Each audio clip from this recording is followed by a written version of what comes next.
Matt, are we live up there? Okay. Welcome to St. Mary's for our Faith Journey Speaker Series. We're blessed today to have Nathan and Jenna Gibbs as our speakers.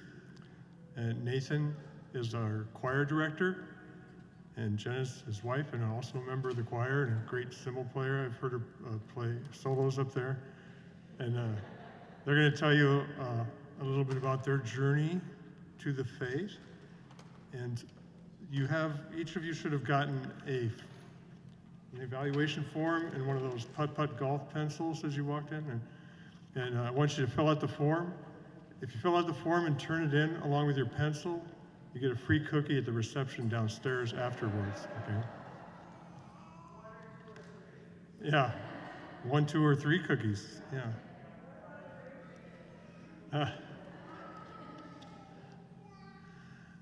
So without further ado, I'm going to ask Nathan and Jenna to share their talk with us, and there will be a Q&A period, and then we'll have a couple announcements before we go down to the reception.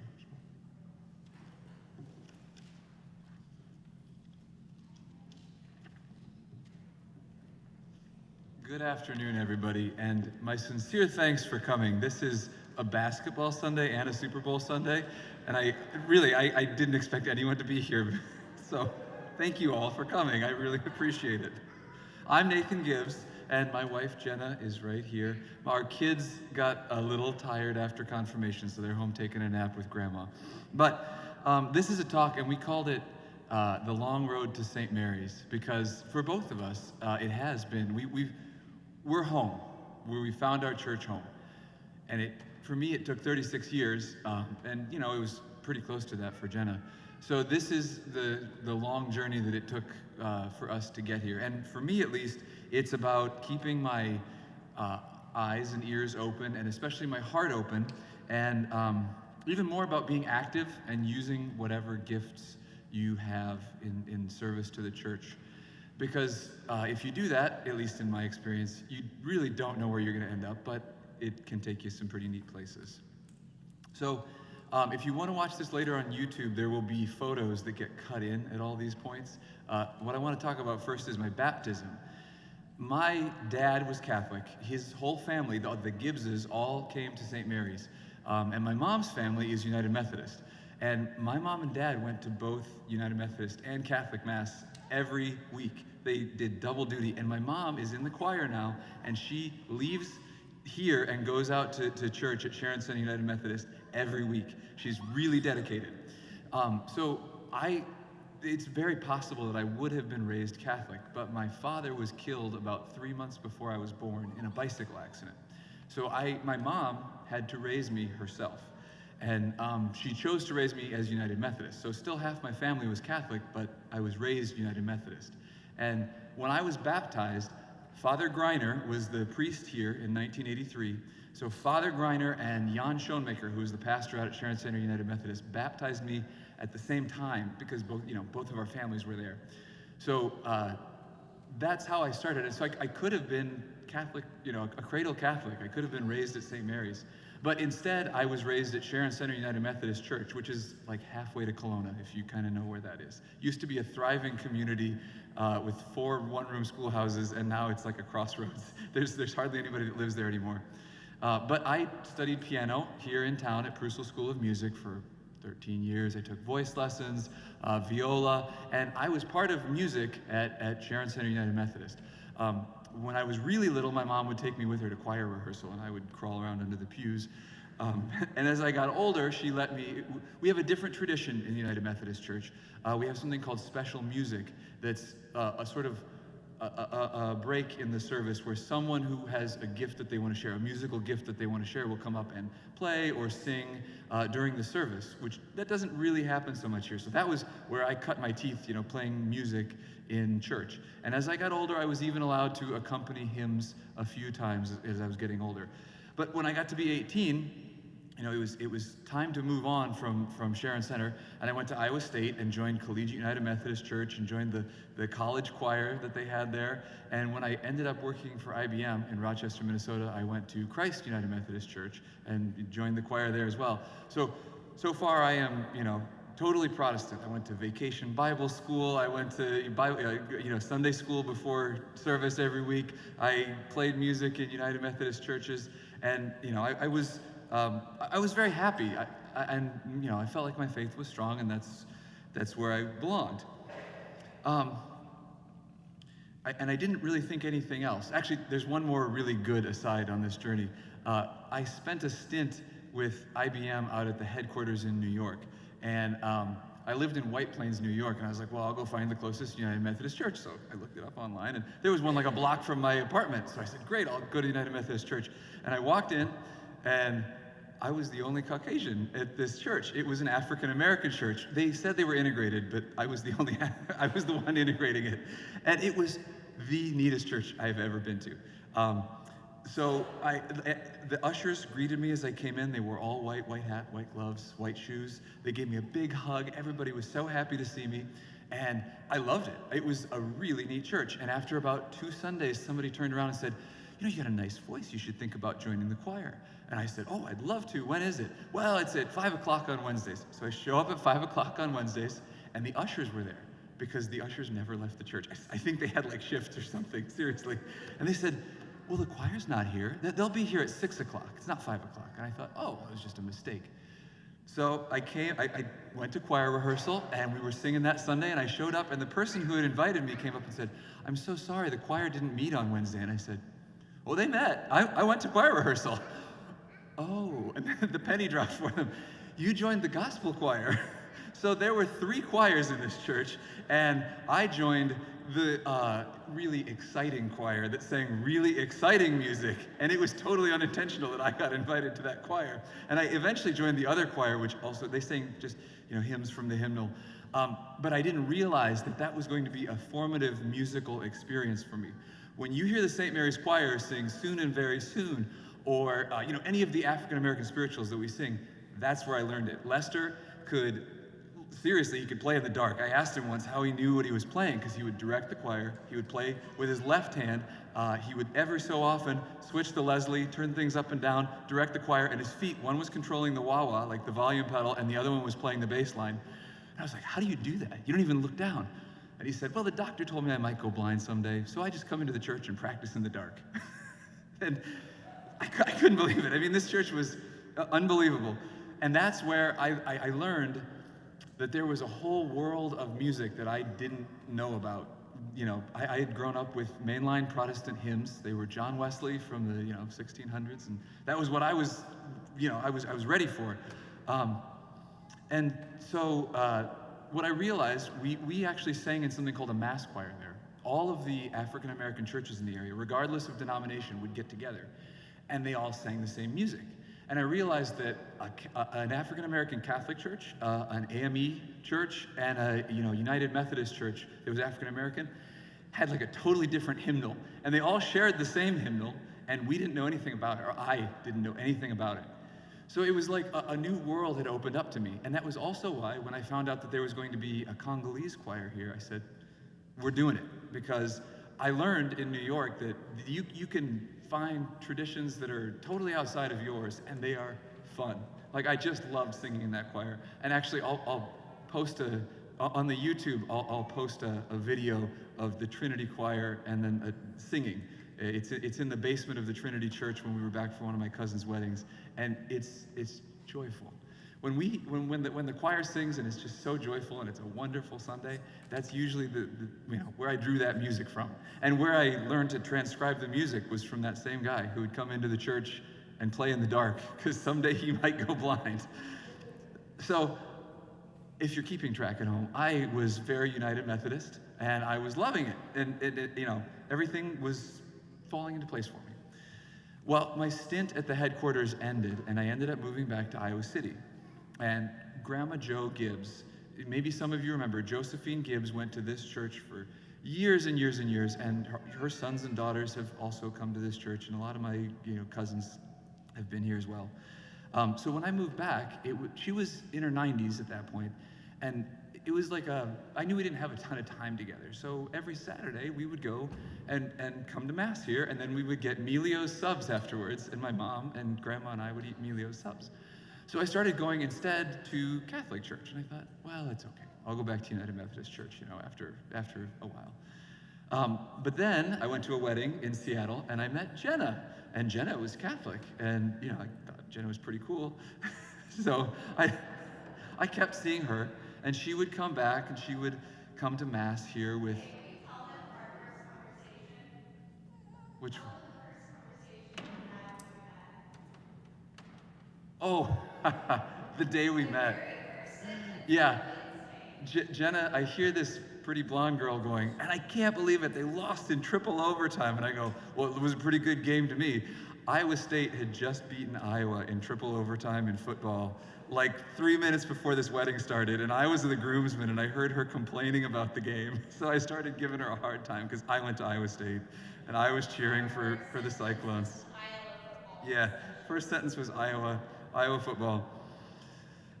So Jenna and I would travel out there, she would travel back here. She started coming to Mass with Grandma Gibbs also, and I could tell things were getting pretty serious. So I was working from home from IBM. When Jenna finished her PhD in Seattle and moved out to Morgantown, West Virginia, and then eventually Point Marion, Pennsylvania, which was it's a tiny town in coal country. I followed her. I followed her out there. That is dedication.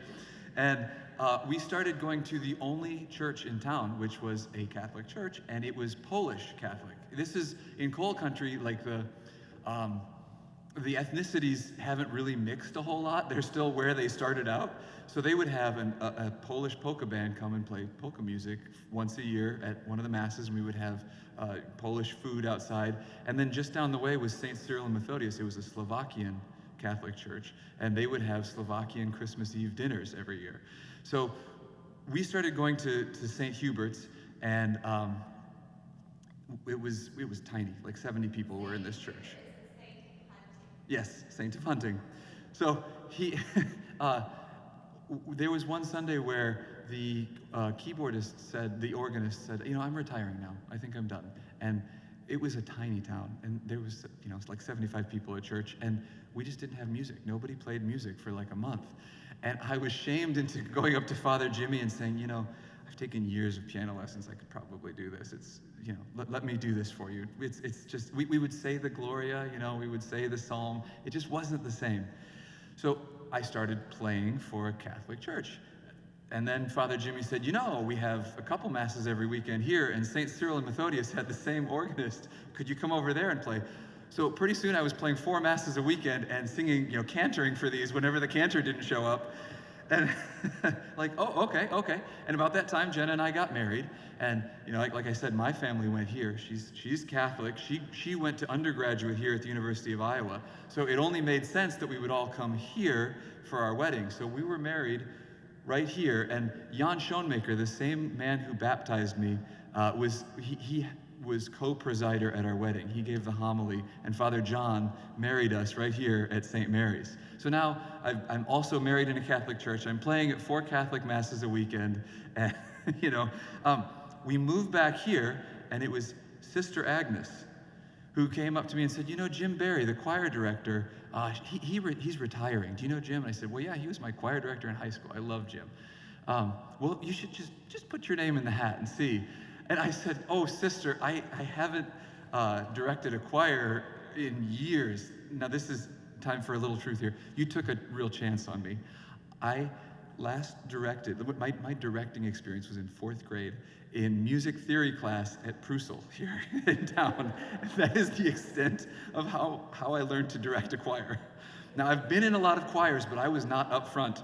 I could play, I could sing. Okay, sure, let's try it. And lo and behold, I was selected to become the choir director here. I was overjoyed, and the choir has become wonderful. It's a huge part of my life. More on that in a moment. I didn't expect that. I just didn't see it coming. So at this point, I've been playing for 4 Catholic masses a week. I am now directing a Catholic choir. I have a Catholic wife. I soon had 2 Catholic kids who are being raised in the Catholic faith. I should have probably realized a long time ago that God was giving me little nudges along this journey, right? Like, how many nudges does it take before you go, I think I might be Catholic. I should probably convert. So I talked to Dan Tietz, and I said, I'm thinking about, I think this is what God is asking me to do. And the signs just got clearer and clearer. The choir got to be more and more a part of my life. We started caroling every Christmas. That was something that Grandma Gibbs, the same grandma who brought us back into this church here, suggested that we start doing. Choirs used to do that. You should think about doing that again. So we started doing that. That we started having little choir parties outside of church where, before the end of the choir season, we would all come over to my house and sing together. Or we would have one around Christmas where everybody got together. And, I realized that, the choir was becoming a second family to me. And I really think that that's an important component of what the choir is. But now my kids were getting up there and they were singing the Festival Alleluia with me. They know it's Alleluia, Alleluia, but still, they can sing the melody. They got up there and they would pretend like they were directing. They loved coming up to the creche at Christmas time. And it was like, okay, I am sure now this is where I was supposed to be. And I was ready to take the plunge. So I converted. Dan helped me convert. It was, I think, 4 years ago now. Gracie was 2. Or maybe it was 3.5, something like that. Anyway, so now I converted to Catholicism. I finally found my church home, and I feel like this is where I'm meant to be. Now, just a little bit more like a theological discussion, if you will, here. The choir, to me, sort of symbolizes what's the best about the church. We are an extended family to each other in many ways.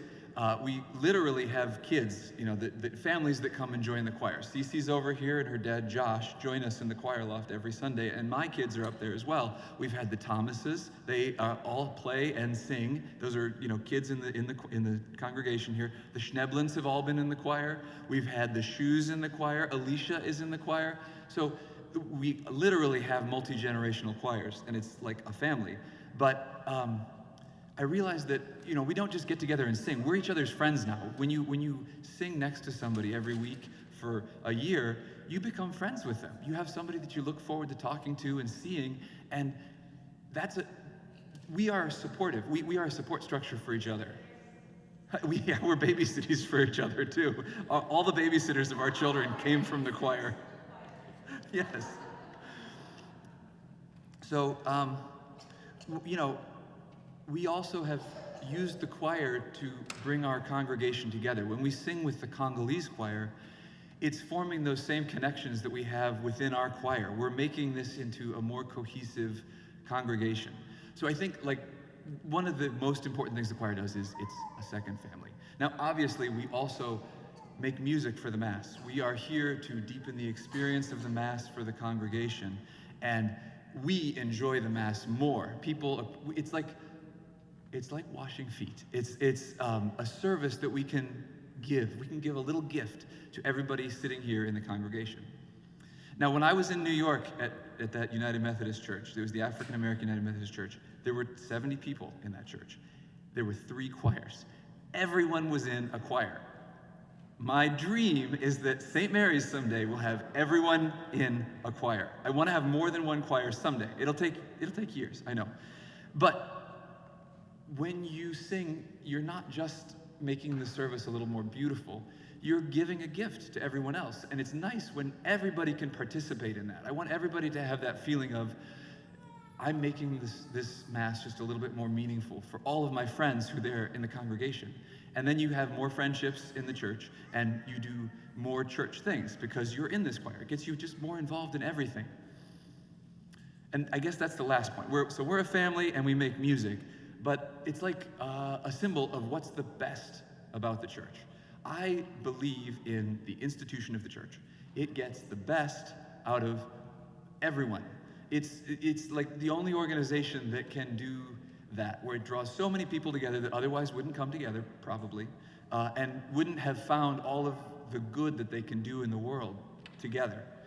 And the choir is like a little bit of that. We can do service to everyone in this congregation, but Jenna will talk about it in just a bit. She's seen the church work overseas when, during an Ebola crisis. I've seen I've helped at the free lunch program here in town for 35 years. And the free lunch program is free lunches for anyone, no questions asked. And it's almost entirely staffed by churches. St. Mary's here has the Friday right before Sharon Center United Methodist. So I get to see Bill's handwriting on the board when we come in, and Sharon Center, serves their food. So it is like a little bit of what this choir and the gift that we give is like what the church can do in the world. We are serving everyone here, but the value, what I really believe and love about this church and all the churches I've been a part of is it builds connections with people that you wouldn't otherwise find, and it gets you doing good things that you may otherwise not have known about, not have found. So to conclude, keep your ears open, keep your heart open, because I sure didn't expect to end up here. Keep giving your gifts, whatever they may be, in service of the church, because eventually there will be enough little nudges and you'll find where you're supposed to be. And the choir is one step on the way. I'm going to keep listening, I'm going to keep praying, and I encourage you to do the same. You really don't know where you're going to end up and what God will be asking you to do, but it's sure a lot of fun. So, thank you.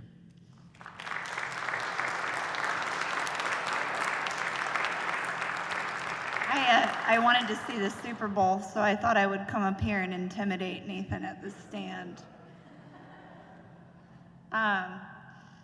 So I am from southern Missouri, and I grew up in a Southern Baptist area of the United States, where Catholics are in Missouri, it's very strange. It's like all the Catholics are in Kansas City and St. Louis and along the Mississippi River, as you know, which was huge for the French when they settled this country.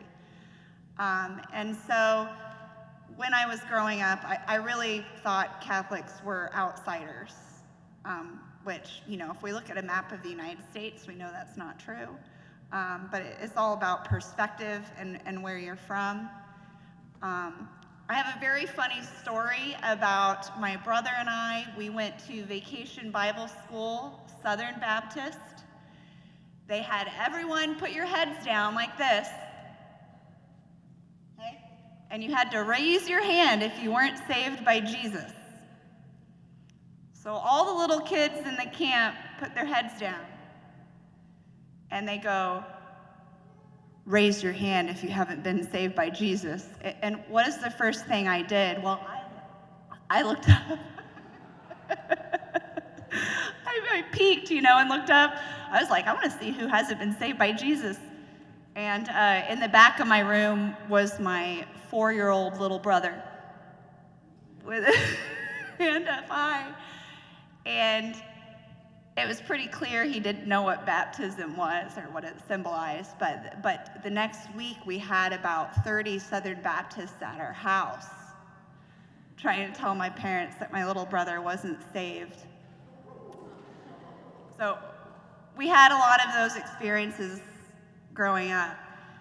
And where it really turned for me, I had always been Catholic. I knew the Mass. I could recite all the prayers. I went to confirmation. My grandfather, he was a farmer and he pinched every penny, but he was a devout Catholic and he gave most of his money to the church.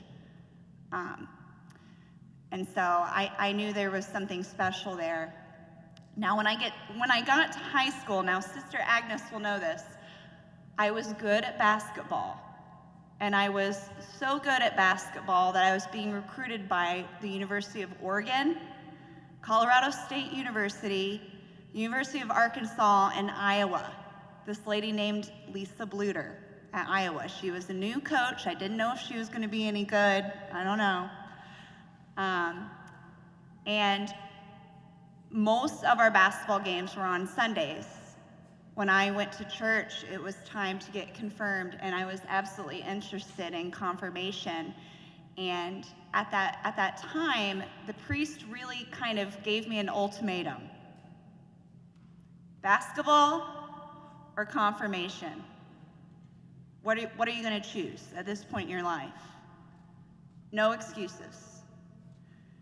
And I played 4 years basketball for the University of Iowa Hawkeyes.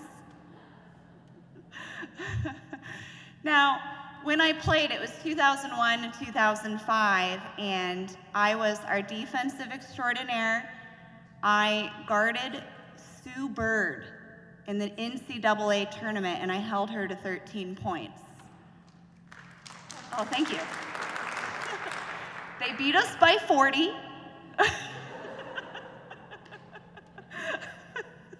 I was proud of that accomplishment. I also shot a three-pointer in Diana Taurasi's face, and then she blocked my second one. But those years were very important in my life, and during that time, I came to this church about 5 times. It was very hard to get here on Sundays when we were playing. The time commitment from a student athlete is insane. And looking back on it all, I really wish in a perfect world I could have done both. I could have prioritized both, but I did not have the mentorship there that I needed as a student athlete. So the years went by, and I went on to get my master's degree and my doctoral degree. I have a PhD in public health, and I went to the University of Washington out in Seattle. Around that time when I moved to Seattle, I saw a Time magazine article that said, Mother Teresa's dark letters revealed. If you guys remember that, Mother Teresa published several letters that were not intended for public consumption, correct? They were to private friends and such. And I thought that was pretty interesting because I knew Mother Teresa when I was a child growing up, and she was always perfect in my eyes. She was one of the first people to hold a child dying of HIV/AIDS in the 1980s. And at that time, we didn't understand HIV and how it could be transmitted, and that it was a bloodborne pathogen. So what Mother Teresa and Princess Diana did in the 80s was extremely monumental for people with HIV across the world. So I was like, Mother Teresa has dark letters? What are they talking about?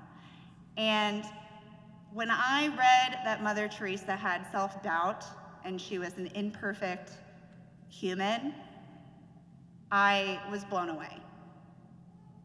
I wanted to go back to the church from the one thing. And around this time, I met Nathan, and Nathan was doing some work in his office, and he left the computer screen open, and I went in there to Google something on his computer, and on his computer it said, Nathan's diary.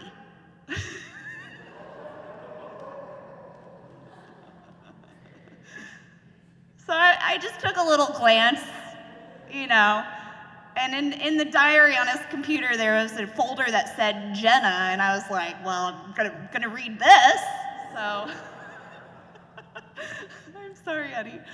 I opened up the folder and it said, Jenna, lots of good qualities, athletic, smart, think I might marry her, went on, it was great, and then he goes, but I don't know if she believes in God. I don't know about her faith, and I don't know if I can marry her. I'm sorry. And that was right after I read Teresa's dark letters.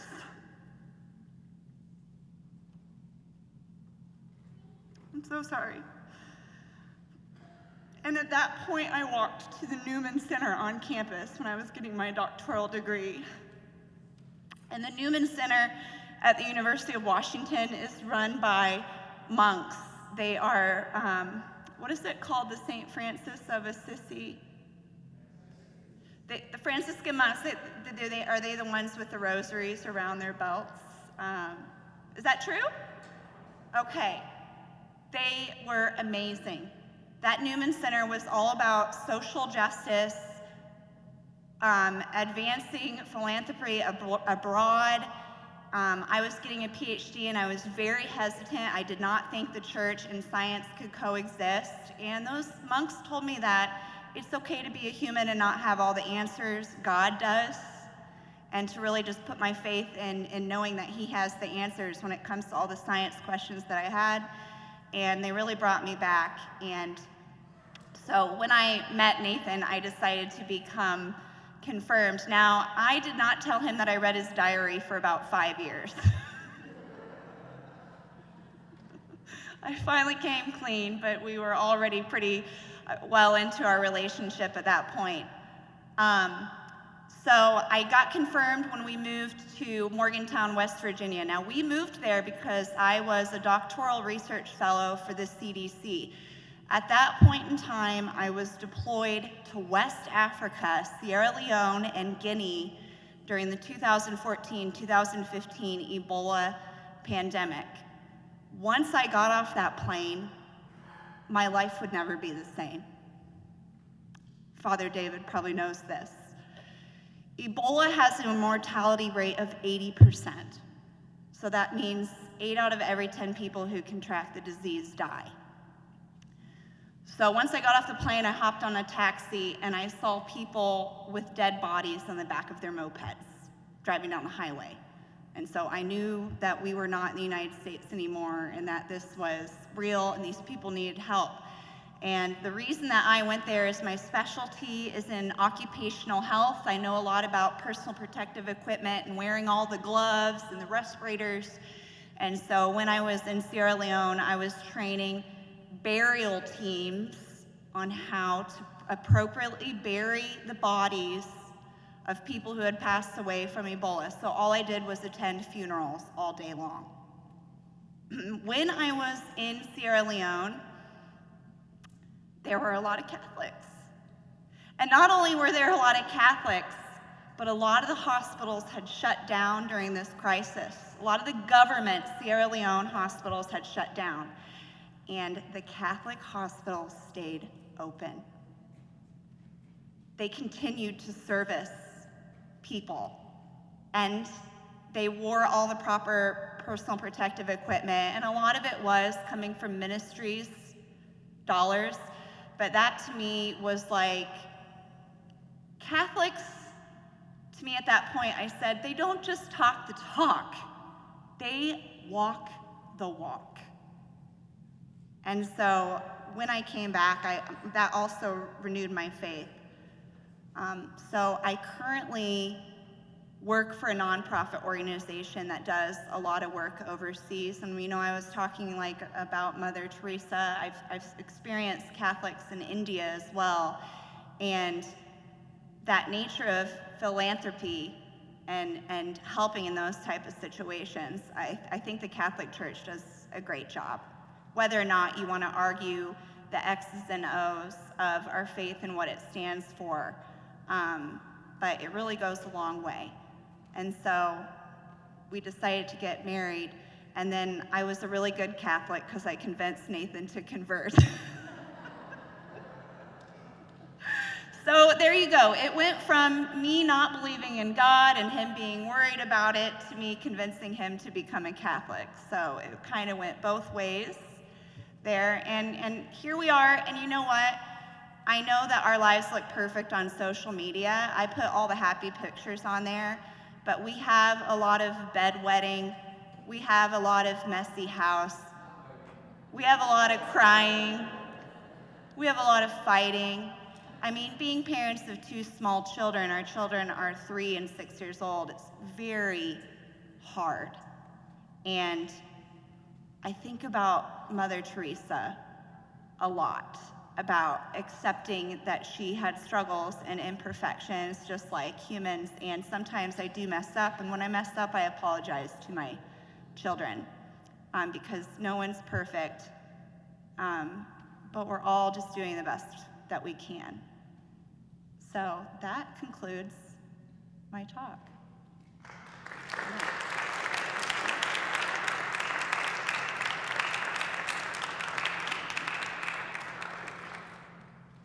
Now you get to ask really hard questions, but I haven't been Catholic as long as Jenna, so you have to ask all the hard ones to her.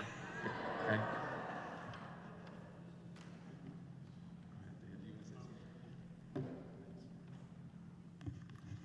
So wasn't that delightful and moving?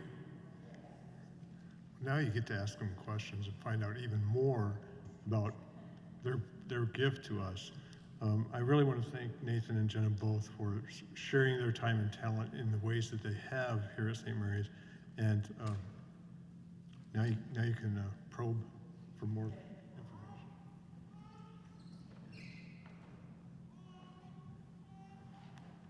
I don't know. Does anybody actually have questions? Oh, sister's got one.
That really was a long shot.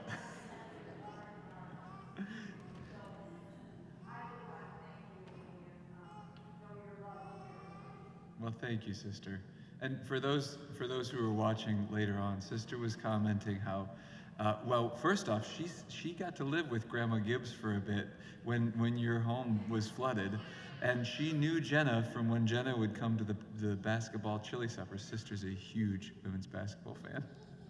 And so when she was playing, she knew her a bit from there. And yes, it is all of those little things. Graham Gibbs was smiling. You know, your family was smiling when we were married in the Catholic Church. And yeah, keep your eyes and ears open. You never know when Sister Agnes in your life is going to come up and give you a tap on the shoulder. She could have planted the seed when I was at a chili supper there. I forgot to add, about 8 years went by where I did not get confirmed. So that's just kind of a reminder, like, don't give up on people if they're not ready for it, because it's always amazing about how many people then decide want to come back and do it. Anything else? Oh, yeah.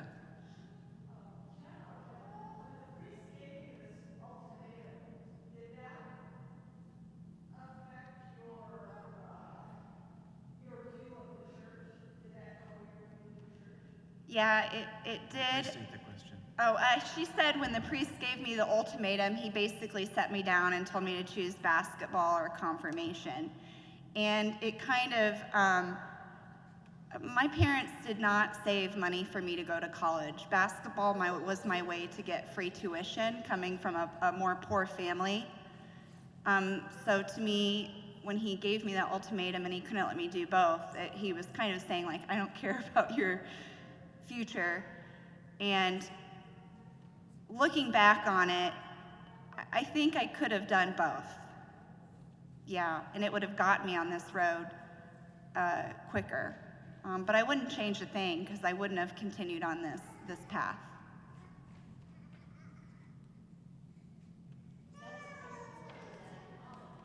That was in high school. She was traveling every weekend for basketball in high school also. Their vacations were all basketball vacations, where they would go to a tournament and then, like, you know, spend another day there. I have a very funny story. I went to a small school, and they announced on the intercom during school, Jenna, you have a letter from Duke. It's a full scholarship offer. and everyone in school stood up and started clapping for me. And I got to the counselor's office, and it was Duquesne. The school counselor didn't know the difference between Duquesne and Duke. And I was like, when you're talking about basketball, those are quite different.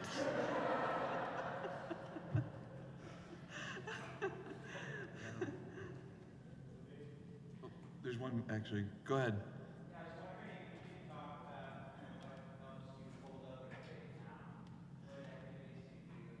Oh, the choir. Honestly, seriously, I look forward to it. I didn't even realize that it would be so much fun when I started, working with the choir. So the question was, what keeps my faith going strong? For me, I love going to choir rehearsal and choir Sundays. I feel renewed and refreshed every time, which was so weird because at first it was like, oh, I gotta learn all this stuff and I'm not sure if I'm doing this right. And at some point, the airplane lifted off and I was flying and it was just fun after that. And I'm a big, the book of James? Martin Luther kicked it out of the Bible. He put it in the appendix because he didn't like it. Don't, show me your faith and I'll show you my works. That is my book right there. I love that book, and it's like when we help at Free Lunch Program or when we're out, singing, in the community or singing when for we people give here. our money away to philanthropy instead of keep it for ourselves. Yeah, that's kind what of keeps me us going. I would say both of us too also meditate in the morning and take that time to ourselves in meditation and prayer, because that really does, when those trying moments happen at our house and we want to be a bad person, we can reflect back on what we did in the morning. Because even as a parent, you need that silent spiritual time. And you really don't get it. And I'll be honest with you guys, I don't even really get it here. I'm sure you guys see me with the kids here. So I'm normally getting that at 5:30 a.m. by myself. Yeah, it is like when you have, you've had kids, it's like, you're going all the time. There's very little time to stop and reflect and meditate. And, you have to, those are the things that keep us motivated and going. Honestly, I think when you can serve someone else and you see them smile, that's like the reward that you needed to keep going. For me, anyway. It's not like I'm not theoretical or philosophical or that's not quite what gets me going. It's an act of kindness, and that came from my mom and my grandma for sure. My mom started doing the Free Lunch Program as soon as it started. She's been doing that for almost 40 years. And Grandma Gibbs was the same way. If she could find a way to do a kindness, she would do it.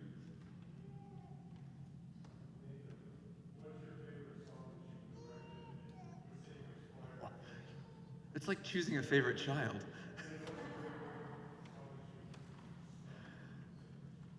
So the question was, what is my favorite song that we have directed and sung? I like the Easter song. It's the big Easter song that we do. Jesus Christ is risen today? No. Which one? 3 days. Is it the Exalted? Oh, you mean the one that I sing? No. No, not that. I like the Easter music. I don't know. I tend to like the Easter music because it's big and I get to bang the cymbals a lot. Because, you're coming out of Lent.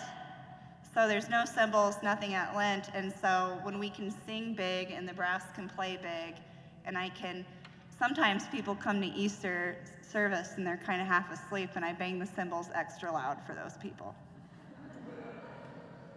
I am having a really hard time picking.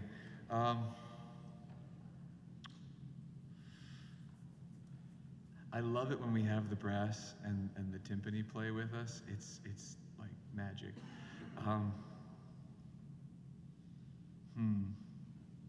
do really like Lift High the Cross, which we do with the brass. That's the one. Oh, Lift High. Okay, there we go. Then she took that one. I get a different one. How about actually one of the most beautiful songs that we ever sang was "Let's Go Down to the River to Pray" a cappella. I listen to that recording still, and it's gorgeous. But it's hard to pick seriously, I get excited every year when I'm like figuring out what we're gonna sing because it's fun. I like this stuff.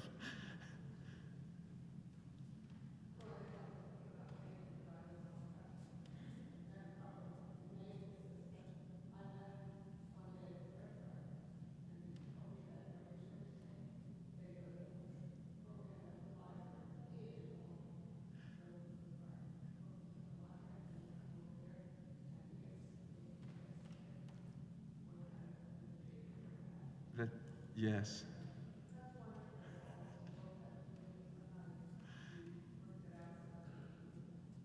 That for the recording, we have a lot of little traditions with our kids, but this one was going to the library on Thursday morning, and after the story time, we go over to Bread Garden and get a loaf of bread and a chocolate milk, and Calvin devours those. Our kids are they don't know how good they've got it sometimes. I tell you, we'll be like, "Did you get to do this when you were growing up?" No, we didn't get to do that. But yeah, we've made it a priority in our lives to spend as much time as possible with our kids. I actually retired from IBM a couple of years ago, and Jenna works part-time, and so we spend all day with our kids. They really don't know what it would be like usually. It's kind of a strange setup that we have. So, yeah, that's important.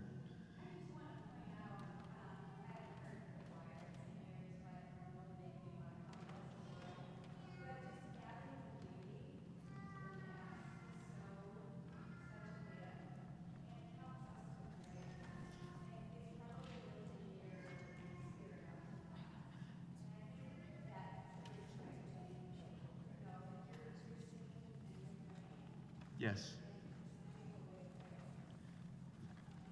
The comment was that the music, beautifies and deepens the Mass, and it helps everyone pray. And it is praying for us in the choir as well. When we sing together, we're becoming friends with each other, but we're also praying together. And it's really powerful. You get those tingles just every so often. Actually, I get them pretty often. I get the best seat in the house, seriously. I'm in the middle of everything.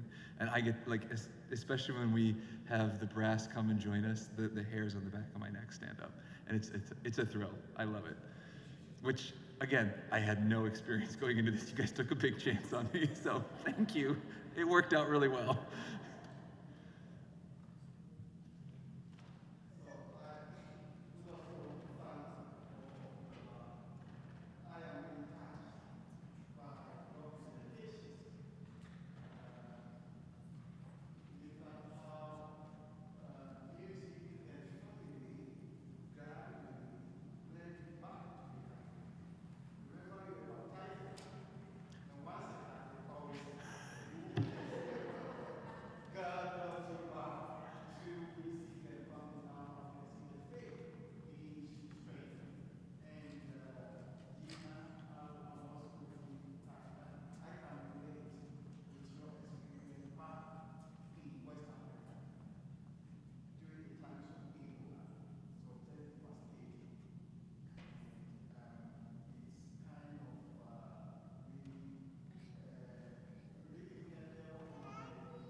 Thank you, Father.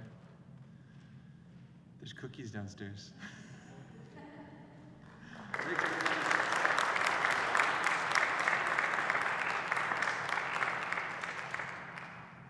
I just wanted to say one thing about Nathan. When I first met Nathan was when he became the choir director at St. Mary's, and I'd be downstairs getting ready for dismissal and breaking open the Word, and he'd be across the hall rehearsing the choir, and I'd have to go over and say, Nathan, we have 7 people doing this right at this Mass, and so get prepared for that because it's going to interrupt the flow of your choir and so on. But he was very good, and ultimately I promised that when I retire, I will join the choir. Well, that might not be for another 10 years, but I will join the choir. Yeah. So thank you so much for coming. Do please fill out your evaluation form and go downstairs. And I know there's at least 6 dozen cookies, so you each get 2, okay? And take some for the road. Fill out your form. And our next speaker, some of you may know, is Sister Agnes Giblin. And she's going to be speaking on Sunday, June 9th at 2 p.m. right here. So come back, and it's not Super Bowl Sunday, so I think we can get a few more people here for that one, okay? Yeah. So thanks so much. God bless.